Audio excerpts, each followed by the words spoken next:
Know who else Okay, in? I'll go.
I don't remember a time when curling wasn't a part of my life.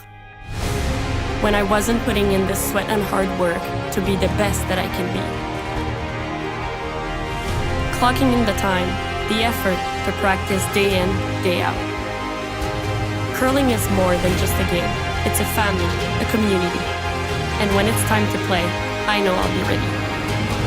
Hardline, supporting hundreds of our next generation athletes.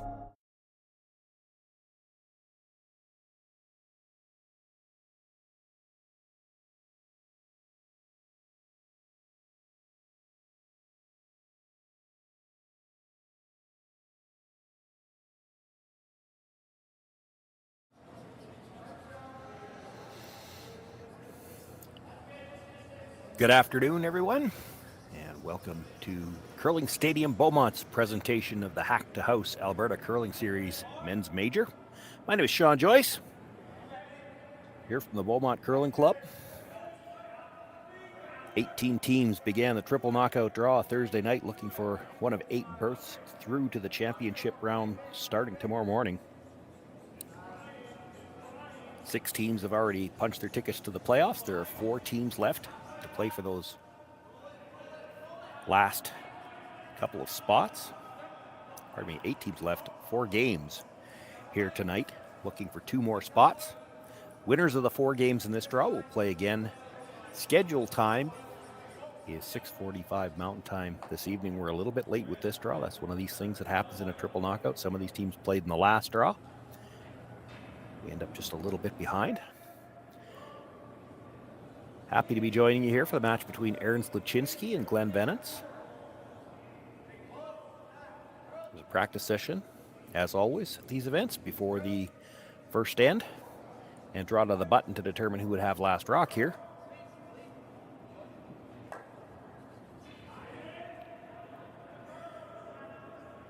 It's the Venance team throwing the reds that got us underway. Sluchinski with the yellows will have last rock, and the play here in the first end has come into the rings.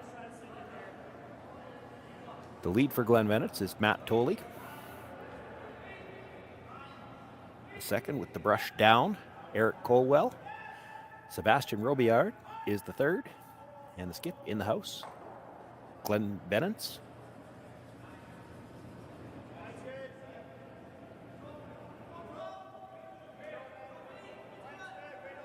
And the hit and roll to the back corner of the 8-foot. Not as much risk of a potential steal here, so Sluchinski's going to look for the corner guard. Got one guy in a non-matching jacket, so I always have to wonder if we might have a sub out there, but according to my list, I believe this is the lead, Dylan Webster. The first brush down appears to be Jeremy Hardy. He is the third. The gentleman in the hoodie, I believe, is Kyle During, who is their normal second. And of course, Sluchinski in the house, the skip.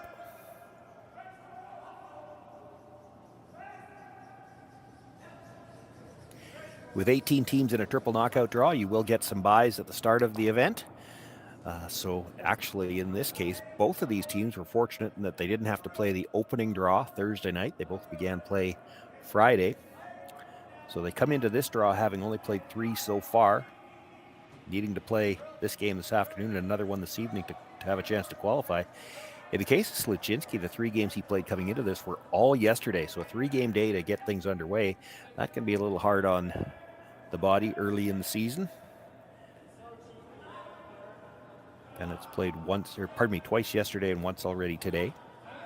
So if he's going to qualify, he needs to look at playing 3 today. And of course, everybody hoping to play 3 on Sunday, because that means you're in the final.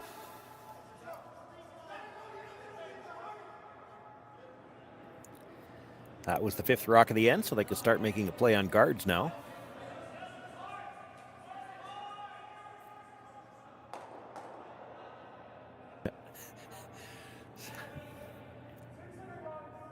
I think that was a quick double check on the count, but yes, that is 5 of them already behind you.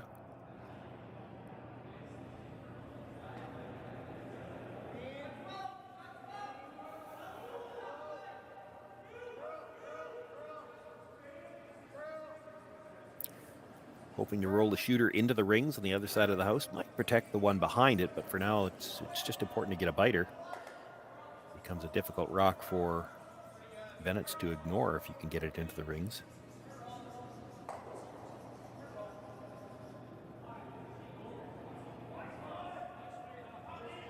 Makes the roll into the 12-foot.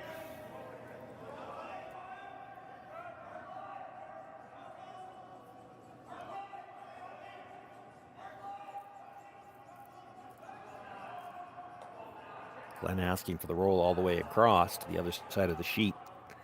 They have to be a little careful with this one. If they get too close to the nose, they could jam it on their own in the back of the 8-foot.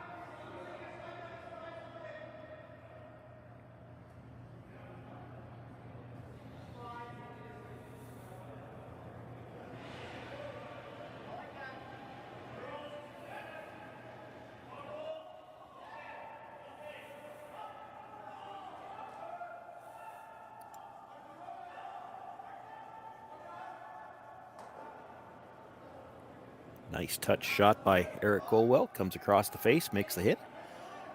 Doesn't quite get under the corner guard, but gets to the other side of the sheet and takes the play away from the redstone at the back of the 8.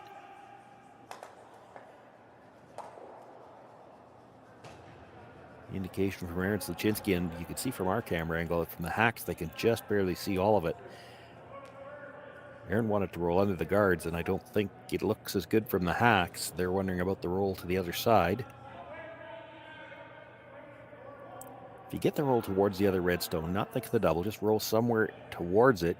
You still could have a chance for a double later on in the end, and that keeps the blank alive.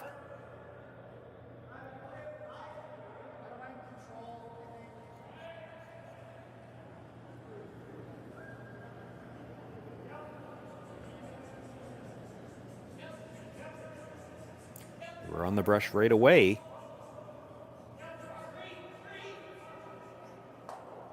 Makes the hit, comes across, will make contact with the second stone. A little over the top of it. Hangs on for a bite. Still the Venance stone sitting shot.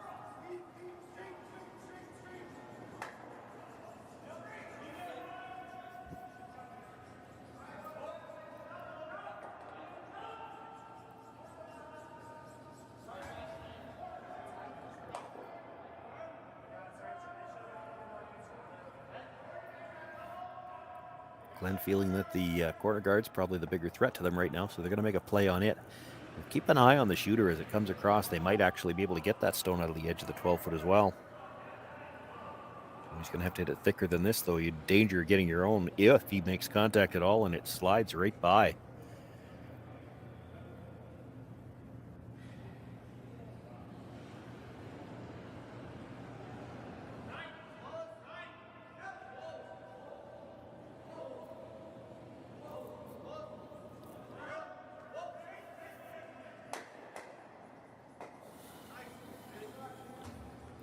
Well, Jeremy Hardy now with a chance to make the hit on shot stone. If he can roll back towards the center line, spread his own 2 rocks in the rings out a little bit.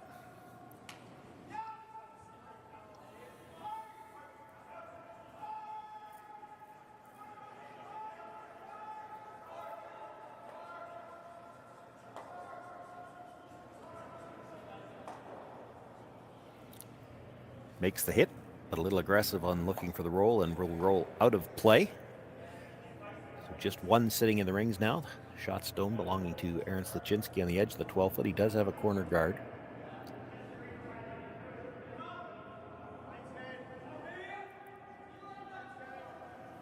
Sebastian Robillard needs to hit and stay here. You roll out on this one, and Sluchinski will come around that corner. And this is really curling on them. They're going to have to go to get a piece here. It slides right by everything, a chance to come around.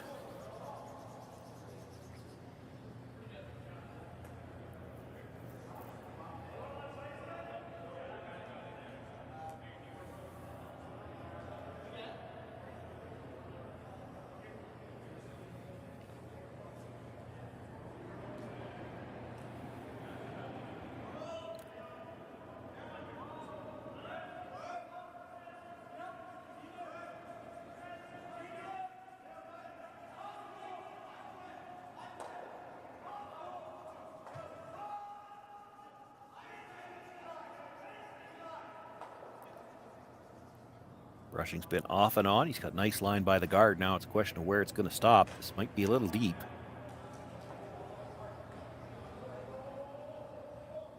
It might be a lot deep, but it does hang on for a bite at the back 12. By sliding that far back, it's actually open past the guard.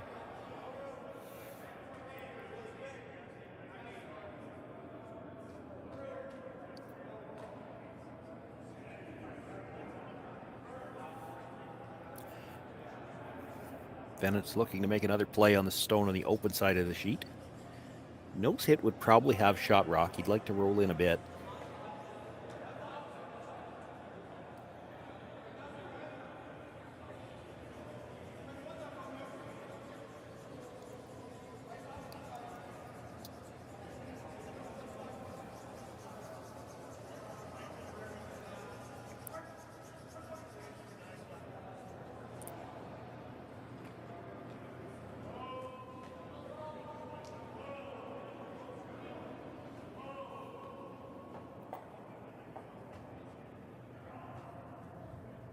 Come up to the nose, just enough to stay for shot.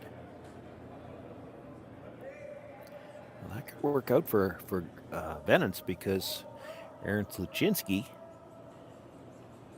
has to hit at the very least right on the nose or rolled in a little bit, and the angle after you exchange 2 more hits, it's not going to be bad for that double. It's a long distance between the 2 stones, but it'll be a good angle.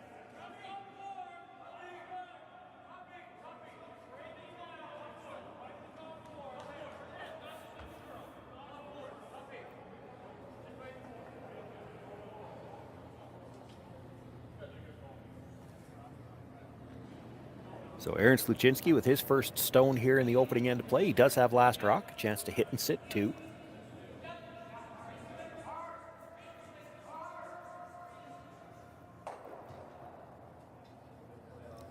Makes the hit.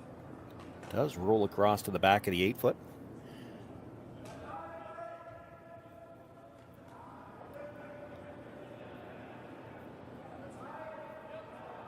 This is one where it's worth taking a shot at the double. If you don't make the double, you're probably giving up 2 anyway. If you're a little thick on the contact, you actually could roll in behind the corner guard, at least make it tricky.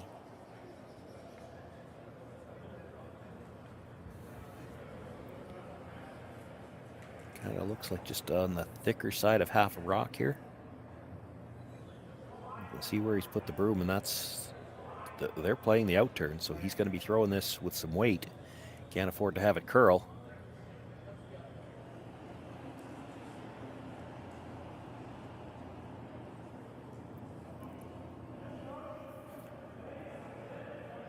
Looking to make contact, roll across 8 feet, and only has to touch the second stone a couple of inches.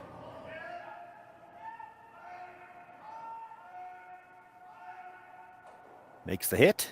Comes across, but just a little thin on the first contact, and will roll through the back of the rings. Aaron Sluchinski sits 1, has the opportunity here to draw for 2. Needs any piece of the rings.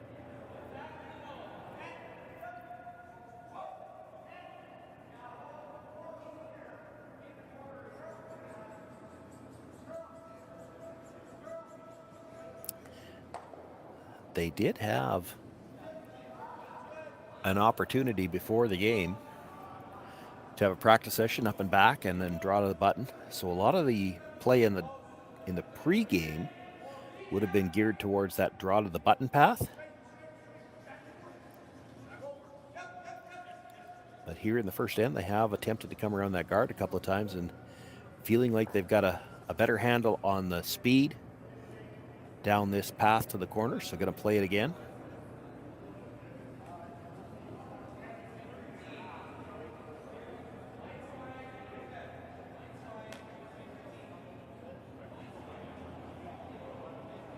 Plenty of room by the guards. The sweepers really haven't touched this much. Boy, if he comes down to his own, he can't touch it very far. It does start to come down there and will stop. Full 8-foot. Aaron Sluchinski picks up 2 points here with the last rock in the opening end of play. He'll have the 2-0 lead. It's Glenn Venance with last rock when we come back. Handcrafted in Canada, Hardline's ice pad has revolutionized curling for over a decade. Engineered with top-tier precision and durability, it is backed by an unmatched 10-year warranty. Designed for curlers at all levels to sweep effortlessly with maximum efficiency, it is trusted by the world's best curlers, including Olympic and world champions. It is quite simply the best broom in the game. Hardline. Join the revolution.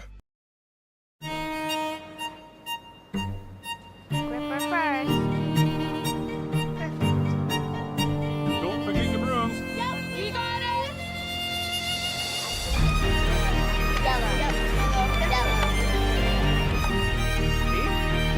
Come on up. What do you got? You got one, you got two, you got... Just one more throw, please. You make moments like these possible. Calling all curlers, novice to pro. Ashland Curling Supply's patented rotator disc system lets you customize your slider right in the store. Velcro attachments make it easy to find the sliding platform that's right for you. Shop Ashland Curling Supplies, 700 McPhillips, online at ashland.com.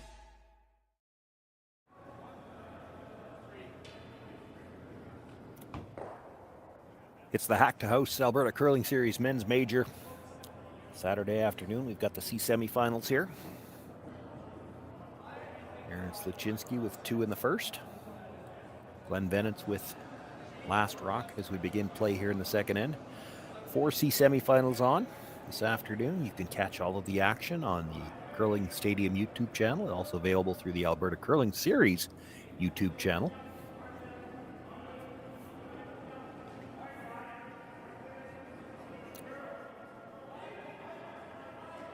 Play began, as I mentioned earlier, Thursday night. The 3A qualifiers been off since last night. They all qualified last night. Reed Carruthers took one of those spots, and then a couple of international teams. We had Takumi Maeda and Yuzuki Murazumi, both out of Japan, qualified through the A event as well. B event qualifiers were earlier today. Evan Van Amsterdam and Trevor Bonneau. And then another international team, a team out of New Zealand, Anton Hood. So those 6 teams through to the playoffs tomorrow morning.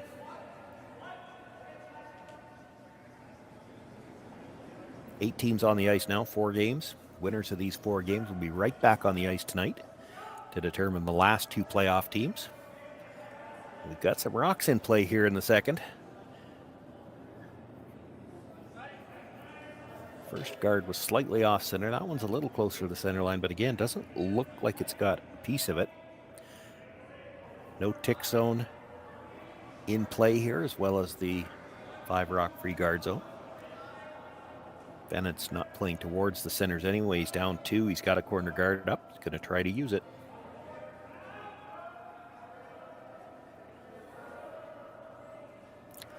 A lot of movement here at Beaumont Curling Club. You saw last end come around to on the corner guard that came to the back 12 foot, was already all the way out into the open when it stopped. Here's another one. Lots of room by the guard. It just bites the top 12, and it's mostly open on the wide side.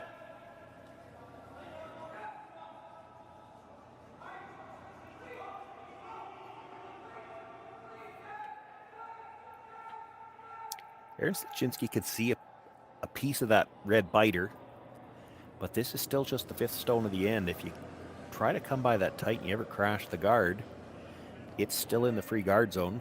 They've got 2 guards to work with near the center line. Going to try to use those first.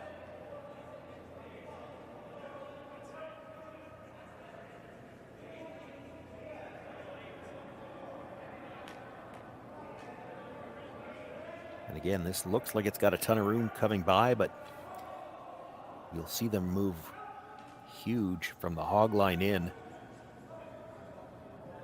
Boy, at the hog line, that was still on the outside of the edge of the 4 foot on the other side. And if there weren't 2 guards there, it would be partially exposed.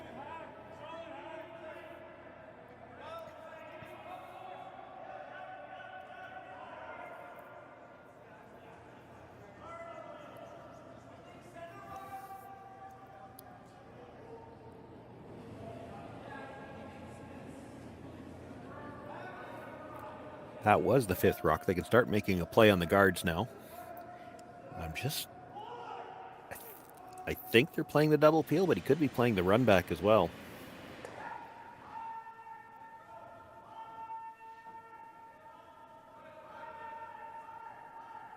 Might get all 3 if you touch it just right. Oh. Well, he touched the second one pretty thin as it was, and it still went well by the rock in the rings. I don't know if he could get all 3 of them. Unfortunately, he leaves his shooter there. So Sluchinski continues to sit 1. Chance to deal with the corner guard now.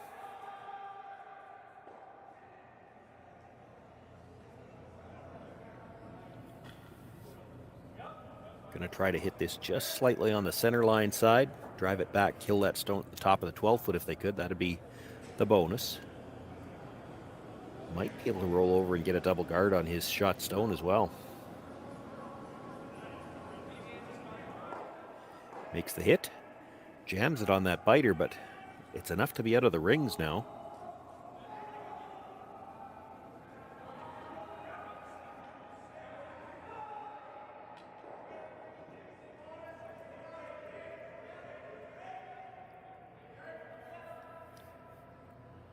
Started to ask how much he could see, and I think the response from the other end just came play the run back. Certainly, with the amount of curl we've seen here early in this game, if he wanted to make a play directly on shot rock, it's probably there. But so many of these top teams are so accustomed to making these run backs. It's just the comfort level for them is so much higher on these shots. And as soon as I said that, I jinxed him a little bit. That might have caught them by surprise, though. That stone ran very straight.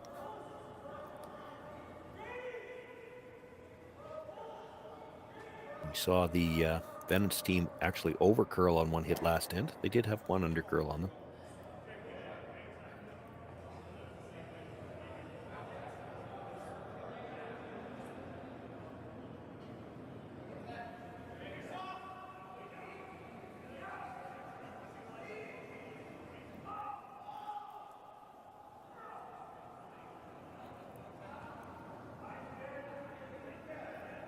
Jeremy Hardy looking to replace the guard on shot rock.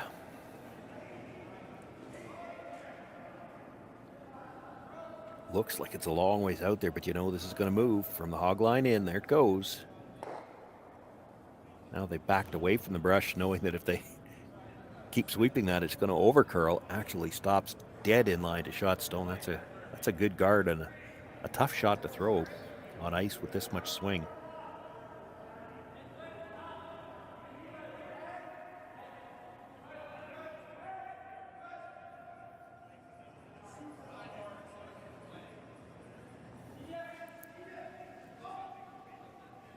Sebastian Robillard, another chance for the run back. Yellow onto yellow. Oh, just by it, I think. Didn't miss it by very much.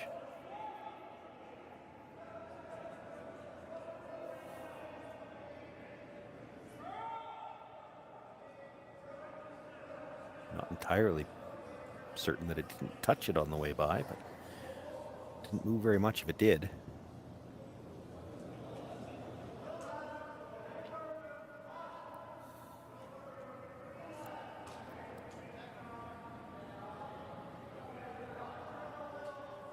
Another chance for Jeremy Hardy to replace the guard.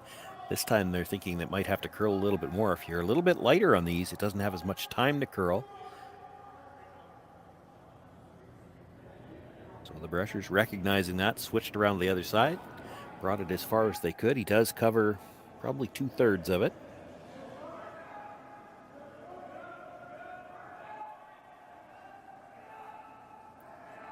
Looks like they're going to make a play direct on the stone earlier. This is a similar shot to where they had an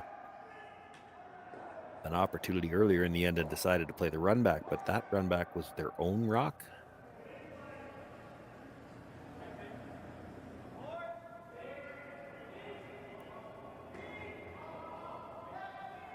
So Sebastian Robillard looking to make a play directly on shot stone now. They'll work to make sure they're by, then you might see them switch the brusher. Yeah, they were looking for the big roll, but after it started to curl, unable to hold it. Makes the hit, but stays in the open off the roll. Chance for Aaron Sluchinski to make the hit and try to roll back under cover. He'd like to come towards the center line.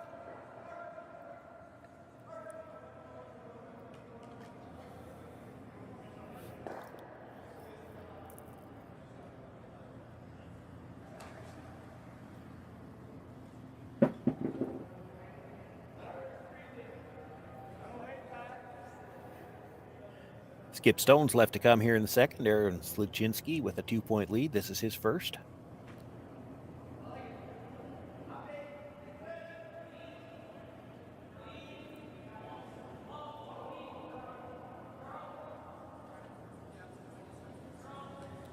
Sweeping for a little extra curl here. He'd like to get the roll under center. Rolls a few inches, but still completely out in the open.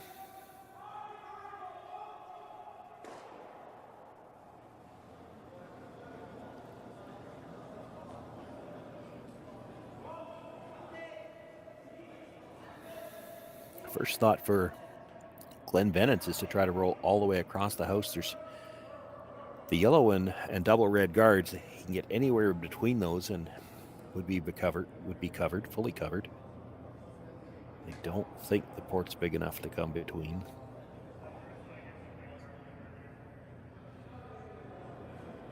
Maybe with very quiet weight. He could just roll behind the center guard as well.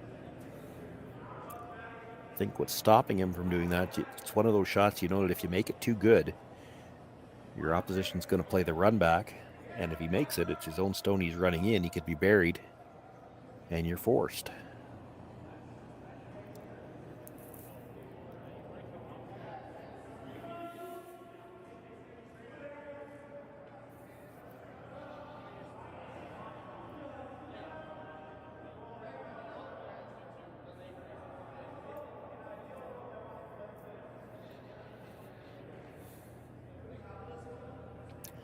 They talked a little bit about both rolls. I didn't see what they settled on. Of course, when the ice swings like this also, there's got to be good communication, and the man in the house, in this case Sebastian Robillard, the guy calling the line, has to be prepared to switch the call if necessary. Well, and then they just didn't get much curl on that one at all. Hits the nose.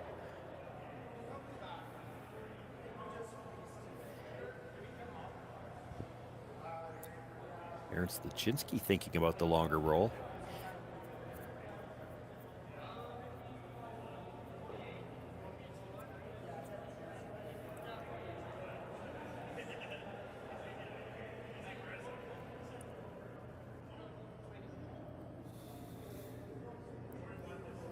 With 3 guards over on that other side of the house, it's easier to get buried in a way that he can't make a play on it. It's real tough rolling behind one guard not to leave a chance to either pick it out or play the run through. It'll be a short run through, albeit it will be against a steal.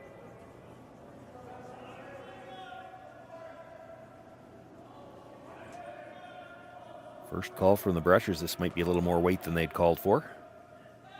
And this is a plan B call. He's on the outside of it. They're going to try to roll behind the corner. Well, they roll behind the corner, but out of the rings. Now Glenn Venance eyeing up the split on the 2 reds.